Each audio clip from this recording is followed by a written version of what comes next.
एक दफा ना हजरत अबू बकर सिद्दीक और जनाबे उमर फारूक की ना किसी बात में शक्कर रंजी हो गई, इख्तलाफ राय हो गया।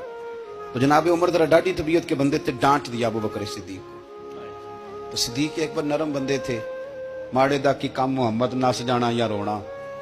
तो वो गा के ना तो पहले घर रोए, फिर हुजूर के पास चले गए।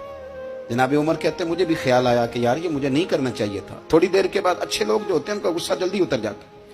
कहते मैंने जाके जनाबे सिद्दीक अकबर के दरवाजे पे दस्तक दी तो पता चला वो तो घर ही नहीं। मैं समझ गया, मैं डर गया, मेरी टांगे कांपने लगी। क्यों डर रहे हो उमर? फरमाने लगे इसलिए डर रहा हूं कि अबू बकर जब अपने घर नहीं होते तो दरवाजा रसूल पे हो।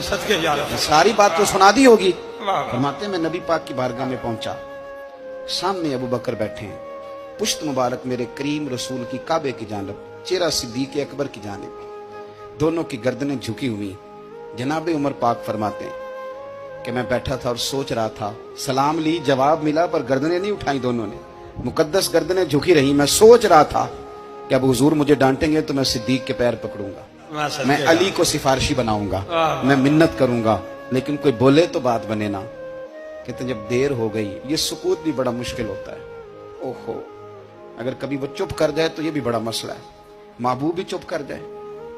कहते मैं बड़ा परेशान हुआ, जब मेरा कलेजा मुंह को आया ना तो जनाबे उमर कहते मैं बोलने लगा तो आंसू मेरे पहले निकल गए। अल्लाह अकबर। तो मैंने रो के कहा सोनिया भूल गया था, मैं गया था अबू बकर के घर माफी मांगने, पर ये यहाँ आ गए।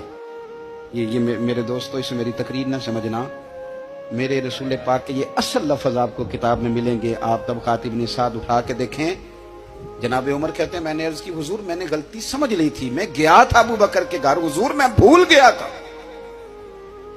फरमाते हैं नबी पाक ने जब गर्दन मुबारक उठाई तो हुजूर की दाढ़ी आंसुओं से भरी हुई थी। और लफ्ज क्या थे? फरमाया उमर तुम मेरी खातर मेरे अबू बकर को माफ नहीं कर सकते थे। आप बात को समझे, ये नहीं फरमाया अबू बकर ने गलती नहीं की, फरमाया छोड़ नहीं सकते थे, तुम मेरी वजह से मेरे साहब को छोड़ नहीं सकते थे। फिर हुजूर ने फरमाया उमर ये सारा मक्का तलवारें लेके मुझे कत्ल करने आता था, यार ये अकेला था,